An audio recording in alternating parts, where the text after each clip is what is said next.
Le Zoom Info sur Europe 1, Gérald Darmanin, ministre des cultes, donne rendez-vous mardi à Monseigneur Éric de Moulin-Beaufort. C'est le président de la Conférence des évêques de France.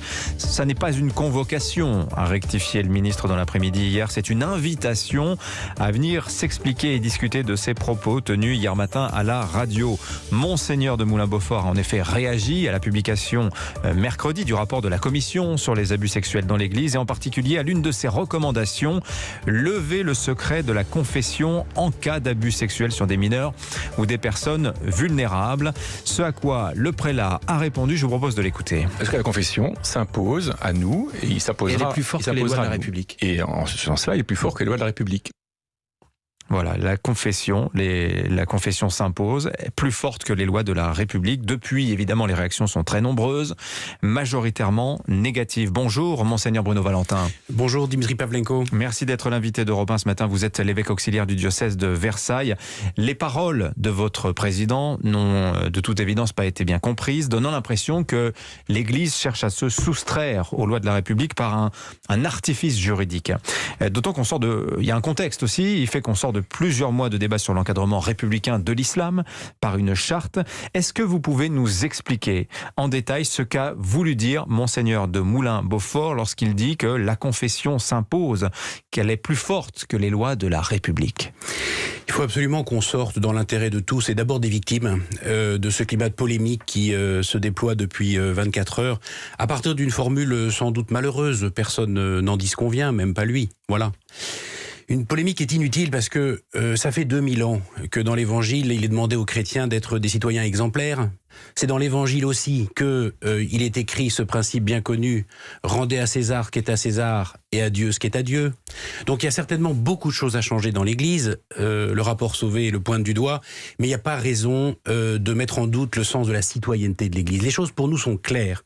Dans l'espace du vivre ensemble, nous sommes tous soumis à la même loi, qui est la loi de l'État. Voilà. Et cette loi de l'État ne connaît qu'une seule limite, c'est celle de la conscience.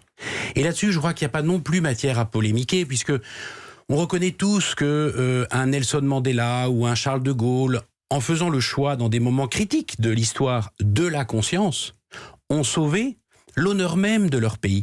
Donc, c'est pour ça que c'est la grandeur de la République, jusque dans ses lois, que de reconnaître cette dignité de la conscience. Il n'y a pas lieu d'affrontement, si vous voulez. Il faut sortir de la polémique. Je voudrais préciser pourquoi vous parlez de conscience. Parce que il faut regarder ce que dit la loi très concrètement. La loi dit, en ce qui vous concerne, ce qui concerne les ecclésiastiques, dans le cadre de la confession, et uniquement dans le cadre de la confession, l'ecclésiastique n'est pas tenu de révéler un secret. S'il le fait, il n'encourt pas de poursuite pour violation du secret professionnel. C'est entre lui et sa conscience. C'est pour ça que vous dites cela. Il n'y a pas de risque juridique à révéler ce qui a été dit pendant une confession. Mais ça, c'est uniquement dans ce cadre. C'est-à-dire que si un ecclésiastique entend à oui-dire ou à la preuve formelle, il est témoin d'une agression sexuelle sur une personne, sur un mineur ou sur une personne en situation de fragilité, là, il est contraint par la loi de révéler les faits à la justice. C'est quand même extrêmement subtil tout ça aujourd'hui. C'est très subtil et c'est pour ça qu'il faut vraiment qu'on en parle de manière posée.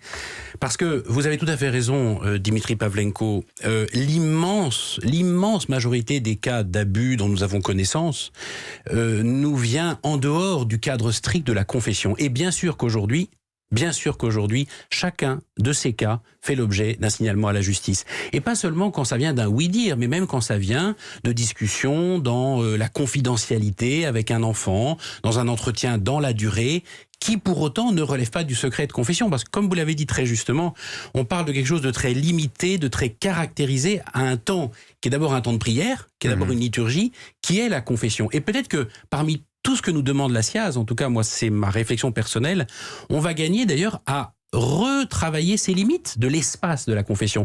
Peut-être qu'on a trop étendu ce que nous appelons confession.